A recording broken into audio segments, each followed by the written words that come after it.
வயலோ வயலோ வயலோ செழிக்க வாழ்வு தந்தானே, வயலோ வாழ்வு தந்தானே. அட பொன்னா விளையோ பூமிக்கு நல்ல விவரம் தந்தானே, உழவனின் உறவா வந்தானே.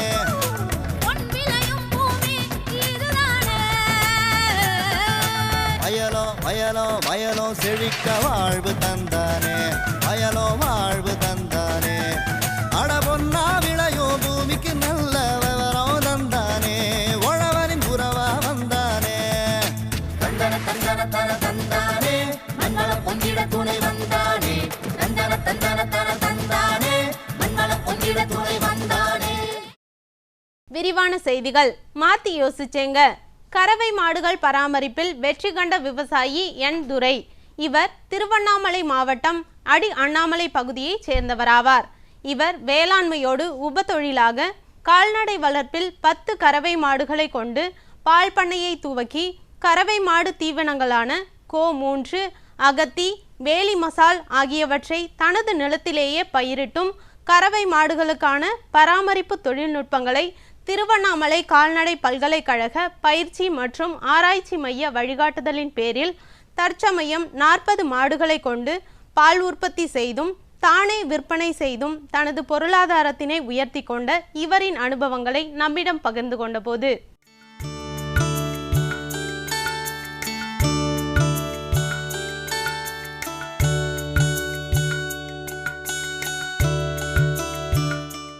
நாங்கள் 10 மாடு வச்சுருந்தோம். இப்போ அதுலேருந்து 10 வருஷமாக நாங்கள் மாட்டை நன்றாக கவனித்து மாட்டை குளிப்பாட்டி பால் கறக்கும் போது கழுவிட்டு மாட்டை மாதத்துக்கு 3 தரம் கழுவி நல்லா தீனி போட்டு ஒரு நாளைக்கு 3 கிலோ தீவனம், 2 கிலோ தவிடு, பச்சை புல்லு 30 கிலோ ஒரு நாளைக்கு, புல்லு 3 ஏக்கரா நட்டுக்கிறோம், சோளம் வரைச்சிக்கிறோம்.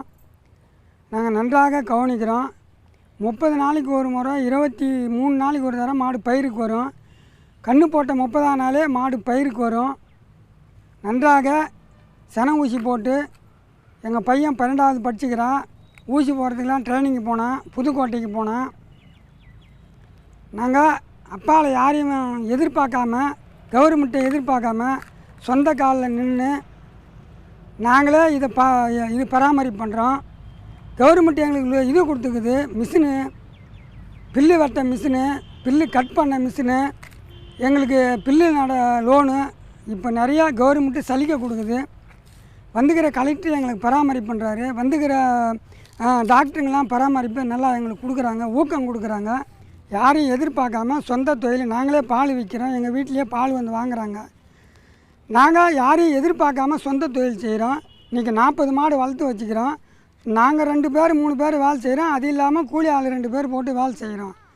நல்லா லாபம் கிடைக்கும். நம்பணும், கோமாதாவை நம்பணும். வருஷத்துக்கு 3 தரம் தடுப்பூசி போடணும், பராமரிப்பு பண்ணணும், தீவனம் நல்லா கவனிக்கணும், தீவனம் நம்பி போடணும். அதனால் எந்த குறையும் மாட்டு பண்ணையில் நஷ்டம் வராது. பசுந்தீவனம் கோ3, வேலி மசாலா, அவத்திக்கீரை தீவனம் 3 கிலோ போடுறோம். வைக்க பில்லு போடுறோம். 3 விதமான பில்லு நாங்கள் போட்டுக்கிறோம். சோளம் போட்டு வச்சுக்கிறோம். மாட்டு தீவனம் சோளம் போட்டு வச்சுக்கிறோம். அது 1 ஏக்கரா போட்டு ஒரு நாளைக்கு அது 10 கிலோ போடுறோம். பில்லு 30 கிலோ 40 கிலோ போடுறோம். ஒரு நாளைக்கு தீவனம் 6 கிலோ, தவிடு 2 கிலோ போடுறோம். நமக்கு தேவையான ஆள் பால் கொடுக்குது. நாங்கள் கவர்மெண்ட்டுக்கு தனியாருக்கு யாருக்கும் பால் கொடுக்கல, சொந்த தொழிலாக செய்கிறோம். வீட்டுங்களில் கொண்டு போய் நாங்கள் பால் கொடுக்குறோம். எங்களுக்கு அதிகமான லாபம் கிடைக்குது. நாங்கள் எதிர்பாராத நாங்களே சொந்த தொழிலாக செய்கிறோம். நாங்கள் 83லேருந்து இந்த தொழில் செய்துங்கிறோம். மாதத்துக்கு 2 தரம் கொட்டாய் கழுவணும். துணி பவுட்ரு போட்டு மாதத்துக்கு 1 தரம் பவுட்ரு போடணும். துணி பவுட்ரு போட்டால் கேட்கும், சோடா மாவுன்னு சொல்லுவாங்க, அதை போடணும். 2வது ஒரு நாளைக்கு 2 தரம் கொட்டாய் கழுவணும். மாதத்துக்கு 1 தரம் மருந்து அடிக்கணும்.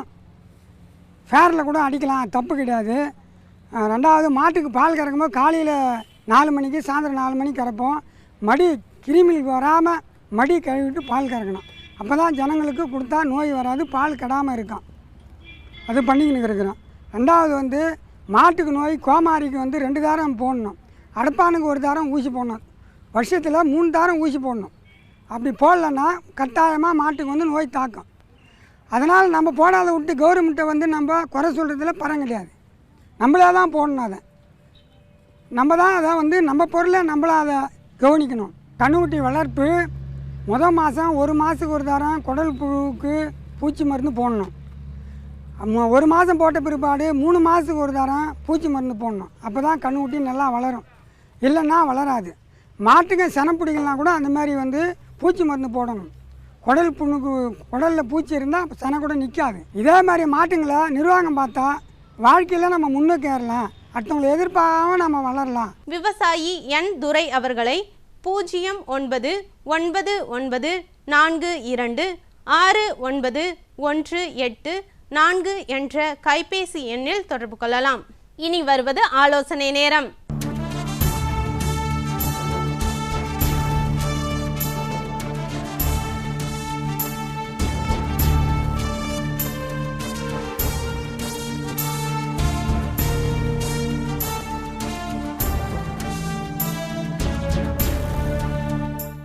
கால்நடை தீவன செலவு உயர்ந்து வருவதால் கால்நடை வளர்ப்போர் தங்களது நிலங்களிலேயே பசுந்தீவன உற்பத்தியை மேற்கொள்ளும் போது தீவன செலவு பெருமளவு குறையும். குறிப்பாக வரும் ஜூன் மாதத்தில் பசுந்தீவனத்தினை பயிரிடலாம். பசுந்தீவனங்கள் தானிய வகை பசுந்தீவனம், புல்வகை பசுந்தீவனம், பயறு வகை பசுந்தீவனம், மரவகை பசுந்தீவனம் என 4 வகைகளாக உள்ளது. தானிய வகை பசுந்தீவனத்தில் தீவன சோளம் விதைகள் காட்டுப்பாக்கம் வேளாண்மை அறிவியல் நிலையத்தில் வழங்கப்படுகிறது. மேலும் பசுந்தீவன உற்பத்தி மற்றும் தொழில்நுட்பங்கள் குறித்து காஞ்சிபுரம் மாவட்டம் காட்டுப்பாக்கம் வேளாண்மை அறிவியல் நிலைய பேராசிரியர் மற்றும் தலைவர் டாக்டர் பி குமாரவேல் தரும் விளக்கம். இன்றைக்கி நம்ம பசுந்தீவன உற்பத்தியை பற்றி பார்க்க போகிறோம். கோடை வெயில் முடிஞ்சு ஜூன் மாதம் துவக்கத்தில் கால்நடை விவசாயிகள் பசுந்தீவன உற்பத்தியை மேற்கொள்ளலாம். அதாவது கலப்பு தீவனத்தின் அதாவது அடர் தீவனத்தின் விலை நாளுக்கு நாள் அதிகமாகிட்டே இருக்குது. அது மட்டும் இல்லாமல் உங்களுக்கு வந்துட்டு மாட்டுக்கான செலவு வந்துட்டு உங்களுக்கு பராமரிப்பு செலவு அதிகமாகிட்டே இருக்குது. இதனால் விவசாயிகள் ரொம்ப மாடு வளர்ப்பில் ரொம்ப கஷ்டப்பட்டுட்டு இருக்காங்க. இதனால் நீங்கள் பசுந்தீவன உற்பத்தியை மேற்கொண்டீங்கன்னா கண்டிப்பாக 5 கிலோ 6 கிலோ தரக்கூடிய பால் தரக்கூடிய மாடுகளுக்கு நீங்கள் வந்து வெறும் பச்சை புல் கொடுத்து நீங்கள் வளர்க்கக்கூடிய வழிமுறைகள் இருக்குது. இப்போது தீவன பயிர்கள் அப்படி பார்த்திங்கன்னா 4 வகையாக நம்ம வந்து பிரிக்கலாம். முதல்ல வந்து தானிய வகை தீவன பயிர்கள், அடுத்தது பார்த்திங்கன்னா பயறு வகை தீவன பயிர்கள், அடுத்தது புல் வகை தீவன பயிர்கள், அடுத்தது மர வகை தீவன பயிர்கள். இது மாதிரி 4 வகையாக நம்ம வந்து பசுந்தீவன வகைகளை பிரிக்கலாம். நான் தானிய வகை தீவன பயிர்கள் எடுத்துட்டிங்கன்னா தீவன சோளம், தீவன மக்காச்சோளம், தீவன கம்பு போன்ற பயிர்கள் இருக்குது. இந்த தீவன மக்காச்சோளம் பார்த்திங்கன்னா ஆப்பிரிக்கன் நெட்டைங்கிற ஒரு ரகம் இருக்குது. இதை வந்து நம்ம வந்து பயிரிடலாம். தீவன சோளம்னு எடுத்துக்கிட்டிங்கன்னா இதில் வந்துட்டு பல்லாண்டு பயிர் ஒன்று இருக்குது. அது வந்து கோ 29ன்னு ஒரு ரகம். இந்த ரகத்தை வந்து நம்ம வந்துட்டு இப்போ விதைகள் மூலமாக பயிரிடலாம். இது மூலமாக நம்மளுக்கு வந்து பார்த்திங்கன்னா பல முறை, அதாவது வருடத்துக்கு 6லேருந்து 7 முறை நம்ம அறுவடை செஞ்சு நம்ம வந்துட்டு கால்நடைகளுக்கு வழங்கலாம். இந்த தீவன சோளங்கிறது பார்த்திங்கன்னா வறட்சியை தாங்கி வளரக்கூடிய ஒரு தன்மை உடையது. அதிக தூர் வரும், அதுக்கப்புறம் மருதாம்புக்கு மிகவும் ஏற்ற பயிராகும். இந்த கோ 29 பார்த்திங்கன்னா உங்களுக்கு வந்துட்டு ஆனி ஆடி பட்டத்தில் நம்ம வந்துட்டு விதைக்கிறதுக்கு மிகவும் ஏற்றமாக இருக்கும். இந்த மகசூல்னு பார்த்திங்கன்னா ஏக்கருக்கு 20 டன் நம்ம வந்துட்டு மகசூல் எடுக்கலாம். அடுத்தது மருதாம்பா பார்த்திங்கன்னா 10 டன் நம்ம வந்துட்டு வருமானம் எடுக்கிறதுக்கு மகசூல் எடுக்கிறதுக்கு வாய்ப்பு இருக்குது. இப்போ அடுத்த வகையை பார்த்திங்கன்னா புல்வகை தீவன பயிர்கள். இந்த புல்வகை தீவன பயிர்களில் கம்பு நேப்பியர் ஒட்டு புல்லுங்கிறது ரொம்ப முக்கியமான ரகமாகும். இந்த கம்பு நேப்பியர் ஒட்டு புல்லுங்கிறது கம்பு தானிய பயிருக்கும் நேப்பியர் புல்லுக்கும் கலப்பு செய்து வீரிய ஒட்டு ரகமாகும். இந்த கம்பு நேப்பியர் ஒட்டு புல் அதிக மகசூல் தரக்கூடியது. இதில் புரதச்சத்து மட்டும் அல்லாமல் வைட்டமின் ஏ சத்து மற்றும் இதர சத்துக்களும் இருக்குது. இது வந்துட்டு கால்நடைகளுக்கு மிகவும் ஏற்ற தீவன பயிராகும். இந்த கம்பு நேப்பியர் ஒட்டு புல்லில் பார்த்தீங்கன்னா நீங்கள் வந்து ஒரு ஏக்கருக்கு வந்து 16,000 புல்கரணைகள் தேவைப்படுது. இந்த நிலத்தை நீங்கள் தயார் பண்ணும்போது நல்லா உழுது நம்ம வந்துட்டு 1.5 அடி பாத்தி நம்ம வந்து போட்டுக்கணும். 1.5 அடி பாத்து போட்டுட்டு ஒரு செடிக்கும் பார்த்திங்கன்னா நம்ம வந்துட்டு 1.5 அடி இடைவெளி விட்டு நம்ம வந்து சதுர நடவு மூலமாக நம்ம வந்துட்டு நடலாம். அப்போ பார்த்திங்கன்னா ஒரு ஏக்கருக்கு 16,000 புல்கரணைகள் வந்து தேவைப்படுது. இது கரணை நட்ட உடனே நம்ம முதல் நாள் தண்ணி பாய்ச்சணும், அடுத்தது 3வது நாள் ஒரு தண்ணி, அதுக்கப்புறம் வாரத்துக்கு ஒரு தண்ணி பாய்ச்சினா போதும் இந்த பயிர்கள் வந்து வளர்ந்துடும். அறுவடைங்கன்னு பார்த்திங்கன்னா நம்ம வந்துட்டு 70 நாளில் நம்ம வந்துட்டு இந்த தீவன புல்லை வந்துட்டு நம்ம அறுவடை செஞ்சு நம்ம மாடுகளுக்கு கொடுக்கலாம். இப்போ அடுத்த அறுவடைன்னு பார்த்திங்கன்னா 45 நாட்களுக்கு ஒரு முறை நம்ம தொடர்ந்து அறுவடை பண்ணலாம். இது மாதிரி வருடத்திற்கு 6லிருந்து 7 முறை நம்ம வந்து அறுவடை பண்ணுறதுக்கு வாய்ப்பு இருக்குது. இந்த கம்பு நேப்பியர் ஒட்டுப்புல் அதாவது 2 ரகங்கள் இருக்குது, கோ 3 கோ 4 ரகங்கள். இந்த 2 ரகத்துலையும் பார்த்தீங்கன்னா நம்ம வந்துட்டு அறுவடையாக 200லேருந்து 250 டன் நம்ம வந்துட்டு உற்பத்தி எடுக்க முடியும். இது வந்துட்டு கால்நடைகளுக்கு மிகவும் ஏற்ற தீவன பயிராகும். அடுத்தது மாடு வளர்க்குறவங்க ஆடு வளர்க்குறவங்க பார்த்தீங்கன்னா நீங்கள் வேலி மசால்ங்கிற ஒரு பயிர் வகை தீவன பயிர்களை கண்டிப்பாக வளர்க்கணும். இந்த வேலி மசாலுங்கிறது சின்ன சின்ன இலைகளை கொண்ட பயிராகும். இது வந்துட்டு பார்த்தீங்கன்னா நம்ம வந்துட்டு அதே மாதிரி நம்ம கம்பு நேப்பியருக்கு சொன்ன மாதிரியே 1.5 அடி பார் போட்டுட்டு நம்ம வந்துட்டு இதை வந்து உற்பத்தி பண்ணலாம். 1.5 அடி பார் போட்டுட்டு நம்ம இதை விதைகள் வந்து மிக சிறியதாக இருக்கும். இந்த சிறிய விதைகளை நம்ம வந்துட்டு அப்படியே போடாமல் இதை வந்து விதை நேர்த்தி பார்த்தீங்கன்னா கொதித்து ஆற வைத்த நீரில் கொஞ்ச நேரம் ஒரு 5 நிமிடம் கழித்து போட்டுட்டு மணலில் கலந்து வரிசையாக அப்படியே நம்ம வந்துட்டு தூவிட்டே போடணும். இந்த மாதிரி பார்த்தீங்கன்னா ஒரு ஏக்கருக்கு 6லிருந்து 8 கிலோ விதைகள் தேவைப்படும். இது வந்து பார்த்தீங்கன்னா உங்களுக்கு வந்துட்டு இந்த பசுந்தீவன புல் பார்த்தீங்கன்னா கரெக்டாக 70 நாளில் வந்துட்டு உங்களுக்கு வந்து தயாராகிடும். நம்ம கால்நடைகளை அறுவடை செஞ்சு நம்ம கறவை மாடுகள் மற்றும் ஆடுகளுக்கு வழங்கலாம். ஒரு ஏக்கரில் பார்த்தீங்கன்னா சுமார் வந்துட்டு 30லேருந்து 40 டன் நம்ம வந்துட்டு பசுந்து புல் கிடைக்கும். இதை வந்துட்டு நம்ம கால்நடைகளுக்கு வழங்கலாம். இதை மட்டும் இல்லாமல் நம்மளுக்கு வந்துட்டு ஸ்டைலோ வகை புல் மற்றும் மர வகை பொருட்கள் இது மாதிரி நிறைய ரகங்களான புல் வகைகள் இருக்குது. அதனால் விவசாய பெருமக்களாக நீங்கள் இந்த கம்பு நேப்பியர் ஒட்டு புல், தீவனச்சோளம், வேலி மசால், முயல் மசால், அகத்தி, சூவாபுல் போன்ற பல்வேறு மர தீவனங்கள் மற்றும் புல்வகைகளை பயிரிட்டு கால்நடைகளுக்கு வழங்கினீங்கன்னா நீங்கள் வந்துட்டு கால்நடைகளுக்கு ஏற்படும் உற்பத்தி செலவு வந்துட்டு கணிசமாக குறைச்சிக்கலாம். ஏன்னா இன்றைக்கி அடர் தீவன விலை ஜாஸ்தியாக இருக்கிறதுனால இந்த மாதிரி புல்வகைகளை கொடுக்கறது மூலம் நீங்கள் பால் உற்பத்தியும் அதிகரிக்கலாம். அதே சமயத்தில் மாடுகளுக்கு உடம்பையும் நம்ம நல்லா பார்த்துக்க முடியும். அதனால் காஞ்சிபுரம் விவசாயிகளை நீங்கள் இந்த பசுந்தீவன புல்வகைகளை நீங்கள் வளர்க்குறதுக்கு அதிக கவனம் செலுத்த வேண்டும். இதுக்கு காட்டுப்பாக்கம் வேளாண் அறிவியல் நிலையத்தில் நம்மளுக்கு புல் கரணைகள் மற்றும் புல் விதைகள் கிடைக்குது. விவசாயிகள் தாராளமாக இதை வந்து வாங்கிக்கலாம். Doctor B. குமாரவேல் அவர்களை 0984011368 என்ற கைபேசி எண்ணில் தொடர்பு கொள்ளலாம்.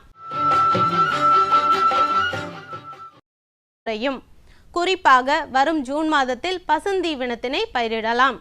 பசுந்தீவனங்கள் தானிய வகை பசுந்தீவனம், புல்வகை பசுந்தீவனம், பயறு வகை பசுந்தீவனம், மரவகை பசுந்தீவனம் என 4 வகைகளாக உள்ளது. தானிய வகை பசுந்தீவனத்தில் தீவனச்சோளம் விதைகள் காட்டுப்பாக்கம் வேளாண்மை அறிவியல் நிலையத்தில் வழங்கப்படுகிறது. மேலும் பசுந்தீவன உற்பத்தி மற்றும் தொழில்நுட்பங்கள் குறித்து காஞ்சிபுரம் மாவட்டம் காட்டுப்பாக்கம் வேளாண்மை அறிவியல் நிலைய பேராசிரியர் மற்றும் தலைவர் டாக்டர் பி. குமாரவேல் தரும் விளக்கம். இன்றைக்கி நம்ம பசுந்தீவன உற்பத்தியை பற்றி பார்க்க போகிறோம். கோடை வெயில் முடிஞ்சு ஜூன் மாதம் துவக்கத்தில் கால்நடை விவசாயிகள் பசுந்தீவன உற்பத்தியை மேற்கொள்ளலாம். அதாவது கலப்பு தீவனத்தின் அதாவது அடர் தீவனத்தின் விலை நாளுக்கு நாள் அதிகமாகிட்டே இருக்குது. அது மட்டும் இல்லாமல் உங்களுக்கு வந்துட்டு மாட்டுக்கான செலவு வந்துட்டு உங்களுக்கு பராமரிப்பு செலவு அதிகமாகிட்டே இருக்குது. இதனால் விவசாயிகள் ரொம்ப மாடு வளர்ப்பில் ரொம்ப கஷ்டப்பட்டுருக்காங்க. இதனால் நீங்கள் பசுந்தீவன உற்பத்தியை மேற்கொண்டீங்கன்னா கண்டிப்பாக 5 கிலோ 6 கிலோ தரக்கூடிய பால் தரக்கூடிய மாடுகளுக்கு நீங்கள் வந்து வெறும் பச்சை புல் கொடுத்து நீங்கள் வளர்க்கக்கூடிய வழிமுறைகள் இருக்குது. இப்போது தீவன பயிர்கள் அப்படி பார்த்திங்கன்னா 4 வகையை நம்ம வந்து பிரிக்கலாம். முதல்ல வந்து தானிய வகை தீவன பயிர்கள், அடுத்தது பார்த்திங்கன்னா பயறு வகை தீவன பயிர்கள், அடுத்தது புல் வகை தீவன பயிர்கள், அடுத்தது மர வகை தீவன பயிர்கள். இது மாதிரி 4 வகையை நம்ம வந்து பசுந்தீவன வகைகளை பிரிக்கலாம். நான் தானிய வகை தீவன பயிர்கள் எடுத்துட்டிங்கன்னா தீவன சோளம், தீவன மக்காச்சோளம், தீவன கம்பு போன்ற பயிர்கள் இருக்குது. இந்த தீவன மக்காச்சோளம் பார்த்திங்கன்னா ஆப்பிரிக்கன் நெட்டைங்கிற ஒரு ரகம் இருக்குது. இதை வந்து நம்ம வந்து பயிரிடலாம். தீவன சோளம்னு எடுத்துக்கிட்டிங்கன்னா இதில் வந்துட்டு பல்லாண்டு பயிர் ஒன்று இருக்குது. அது வந்து கோ 29ன்னு ஒரு ரகம். இந்த ரகத்தை வந்துட்டு நம்ம வந்துட்டு இப்போ விதைகள் மூலமாக பயிரிடலாம். இது மூலமாக நம்மளுக்கு வந்து பார்த்திங்கன்னா பல முறை அதாவது வருடத்துக்கு 6லேருந்து 7 முறை நம்ம அறுவடை செஞ்சு நம்ம வந்துட்டு கால்நடைகளுக்கு வழங்கலாம். இந்த தீவன சோளங்கிறது பார்த்திங்கன்னா வறட்சியை தாங்கி வளரக்கூடிய ஒரு தன்மை உடையது. அதிக தூர் வரும். அதுக்கப்புறம் மருதாம்புக்கு மிகவும் ஏற்ற பயிராகும். இந்த கோ 29 பார்த்திங்கன்னா உங்களுக்கு வந்துட்டு ஆனி ஆடி பட்டத்தில் நம்ம வந்துட்டு விதைக்கிறதுக்கு மிகவும் ஏத்தமாக இருக்கும். இந்த மகசூல்னு பார்த்திங்கன்னா ஏக்கருக்கு 20 டன் நம்ம வந்துட்டு மகசூல் எடுக்கலாம். அடுத்தது மருதாம்பா பார்த்திங்கன்னா 10 டன் நம்ம வந்துட்டு வருமானம் எடுக்கிறதுக்கு மகசூல் எடுக்கிறதுக்கு வாய்ப்பு இருக்குது. இப்போ அடுத்த வகை பார்த்திங்கன்னா புல்வகை தீவன பயிர்கள். இந்த புல்வகை தீவன பயிர்களில் கம்பு நேப்பியர் ஒட்டு புல்லுங்கிறது ரொம்ப முக்கியமான ரகமாகும். இந்த கம்பு நேப்பியர் ஒட்டு புல்லுங்கிறது கம்பு தானிய பயிருக்கும் நேப்பியர் புல்லுக்கும் கலப்பு செய்து வீரிய ஒட்டு ரகமாகும். இந்த கம்பு நேப்பியர் ஒட்டுப்புல் அதிக மகசூல் தரக்கூடியது. இதில் புரதச்சத்து மட்டுமல்லாமல் வைட்டமின் ஏ சத்து மற்றும் இதர சத்துக்களும் இருக்குது. இது வந்துட்டு கால்நடைகளுக்கு மிகவும் ஏற்ற தீவன பயிராகும். இந்த கம்பு நேப்பியர் ஒட்டுப்புல்லில் பார்த்தீங்கன்னா நீங்கள் வந்து ஒரு ஏக்கருக்கு வந்து 16,000 புல்கரணைகள் தேவைப்படுது. இந்த நிலத்தை நீங்கள் தயார் பண்ணும்போது நல்லா உழுது நம்ம வந்துட்டு 1.5 அடி பாத்தி நம்ம வந்து போட்டுக்கணும். 1.5 அடி பாத்து போட்டுட்டு ஒரு செடிக்கும் பார்த்திங்கன்னா நம்ம வந்துட்டு 1.5 அடி இடைவெளி விட்டு நம்ம வந்து சதுர நடவு மூலமாக நம்ம வந்துட்டு நடலாம். அப்போ பார்த்திங்கன்னா ஒரு ஏக்கருக்கு 16,000 புல்கரணைகள் வந்து தேவைப்படுது. இது கரணை நட்ட உடனே நம்ம முதல் நாள் தண்ணி பாய்ச்சணும். அடுத்தது 3ஆவது நாள் ஒரு தண்ணி, அதுக்கப்புறம் வாரத்துக்கு ஒரு தண்ணி பாய்ச்சினா போதும். இந்த பயிர்கள் வந்து வளர்ந்துடும். அறுவடைங்கன்னு பார்த்திங்கன்னா நம்ம வந்துட்டு 70 நாளில் நம்ம வந்துட்டு இந்த தீவன புல்லை வந்துட்டு நம்ம அறுவடை செஞ்சு நம்ம மாடுகளுக்கு கொடுக்கலாம். இப்போ அடுத்த அறுவடைன்னு பார்த்திங்கன்னா 45 நாட்களுக்கு ஒரு முறை நம்ம தொடர்ந்து அறுவடை பண்ணலாம். இது மாதிரி வருடத்திற்கு 6லிருந்து 7 முறை நம்ம வந்து அறுவடை பண்ணுறதுக்கு வாய்ப்பு இருக்குது. இந்த கம்பு நேப்பியர் ஒட்டுப்புல் அதாவது 2 ரகங்கள் இருக்குது, கோ 3 கோ 4 ரகங்கள். இந்த 2 ரகத்துலையும் பார்த்திங்கன்னா நம்ம வந்துட்டு அறுவடையாக 200லேருந்து 250 டன் நம்ம வந்துட்டு உற்பத்தி எடுக்க முடியும். இது வந்துட்டு கால்நடைகளுக்கு மிகவும் ஏற்ற தீவன பயிராகும். அடுத்தது மாடு வளர்க்குறவங்க ஆடு வளர்க்குறவங்க பார்த்திங்கன்னா நீங்கள் வேலி மசாலுங்கிற ஒரு பயிர் வகை தீவன பயிர்களை கண்டிப்பாக வளர்க்கணும். இந்த வேலி மசாலுங்கிறது சின்ன சின்ன இலைகளை கொண்ட பயிராகும்.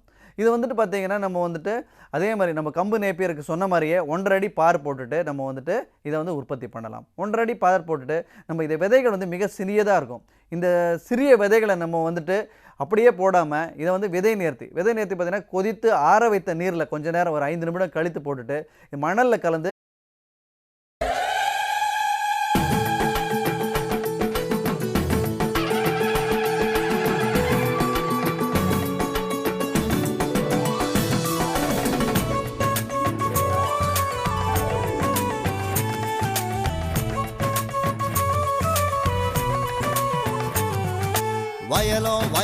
வயலோ செழிக்க வாழ்வு தந்தானே, வயலோ வாழ்வு தந்தானே.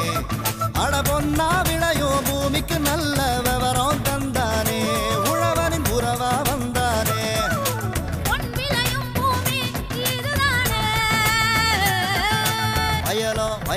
வயலோ செழிக்க வாழ்வு தந்தானே, வயலோ வாழ்வு தந்தானே.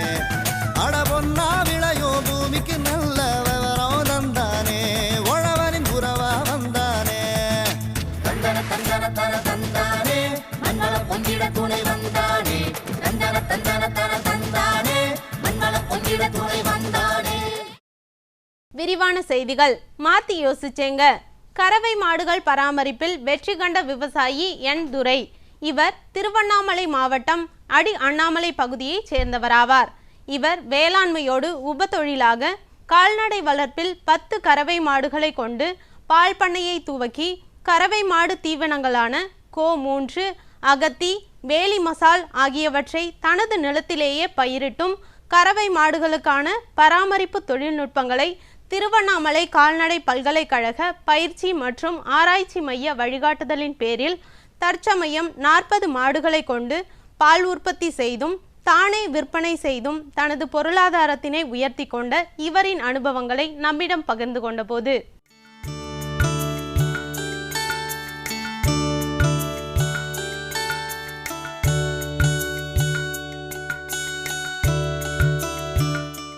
நாங்கள் வந்து 10 மாடு வச்சுருந்தோம்.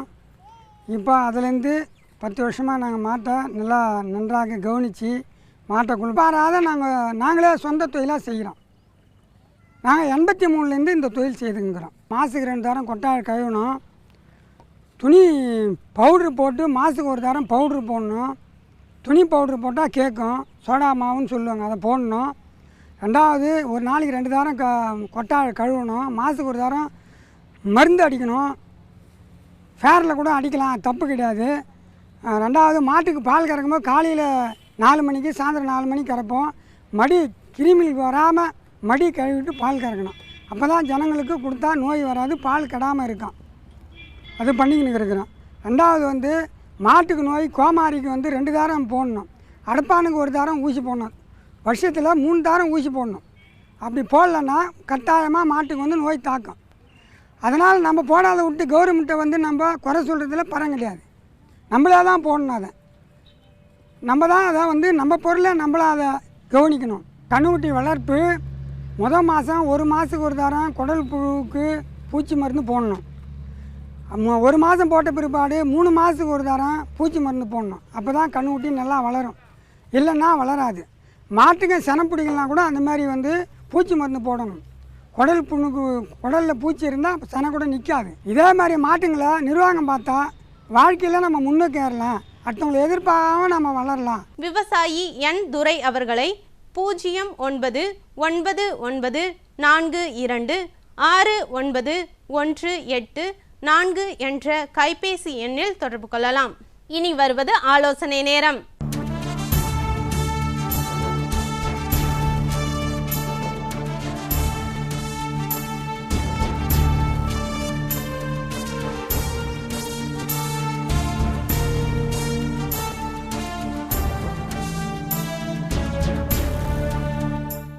கால்நடை தீவன செலவு உயர்ந்து வருவதால் கால்நடை வளர்ப்போர் தங்களது நிலங்களிலேயே பசுந்தீவன உற்பத்தியை மேற்கொள்ளும் போது தீவன செலவு பெருமளவு பாட்டி பால் கறக்கும் போது கழுவிட்டு மாட்டை மாதத்துக்கு 3 தரம் கழுவி நல்லா தீனி போட்டு ஒரு நாளைக்கு 3 கிலோ தீவனம், 2 கிலோ தவிடு, பச்சை புல்லு 30 கிலோ ஒரு நாளைக்கு, புல்லு 3 ஏக்கரா நட்டுக்கிறோம், சோளம் வச்சுக்கிறோம்.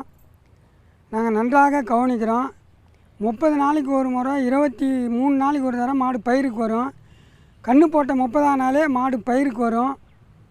நன்றாக செனை ஊசி போட்டு எங்கள் பையன் 12வது படிச்சுக்கிறான். ஊசி போடுறதுக்கெலாம் ட்ரைனிங்கு போனான், புதுக்கோட்டைக்கு போனான். நாங்கள் அப்பாவில் யாரையும் எதிர்பார்க்காம, கவர்மெண்ட்டை எதிர்பார்க்காம சொந்த காலில் நின்று நாங்களே இது பராமரிப்பு பண்ணுறோம். கவர்மெண்ட் எங்களுக்கு இது கொடுத்துக்குது, மிஷினு, பில்லு வெட்ட மிஷினு, பில்லு கட் பண்ண மிஷினு, எங்களுக்கு பில்லு லோனு இப்போ நிறையா கவர்மெண்ட்டு சலுகை கொடுக்குது. வந்துக்கிற கலெக்டர் எங்களுக்கு பராமரிப்பு பண்ணுறாரு. வந்துக்கிற டாக்டருங்கெலாம் பராமரிப்பு நல்லா எங்களுக்கு கொடுக்குறாங்க, ஊக்கம் கொடுக்குறாங்க. யாரையும் எதிர்பார்க்காம சொந்த தொழில் நாங்களே பால் விற்கிறோம். எங்கள் வீட்லேயே பால் வந்து வாங்குகிறாங்க. நாங்கள் யாரையும் எதிர்பார்க்காம சொந்த தொழில் செய்கிறோம். இன்றைக்கி 40 மாடு வளர்த்து வச்சுக்கிறோம். நாங்கள் 2 பேர் 3 பேர் வேலை செய்கிறோம். அது இல்லாமல் கூலி ஆள் 2 பேர் போட்டு வேலை செய்கிறோம்.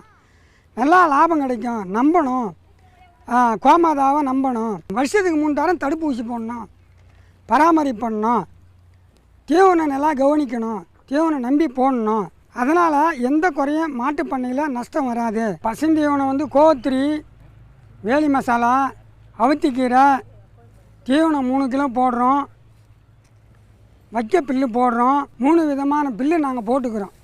சோளம் போட்டு வச்சுக்கிறோம், மாட்டு தீவனம் சோளம் போட்டு வச்சுக்கிறோம். அது 1 ஏக்கரா போட்டு ஒரு நாளைக்கு அது 10 கிலோ போடுறோம். பில்லு 30 கிலோ 40 கிலோ போடுறோம்.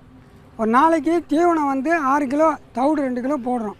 நமக்கு தேவையான ஆள் பால் கொடுக்குது. நாங்கள் கவர்மெண்ட்டுக்கு தனியாருக்கு யாருக்கும் பால் கொடுக்கல, சொந்த தொழிலாக செய்கிறோம். வீட்டுங்களில் கொண்டு போய் நாங்கள் பால் கொடுக்குறோம். எங்களுக்கு அதிகமான லாபம் கிடைக்குது.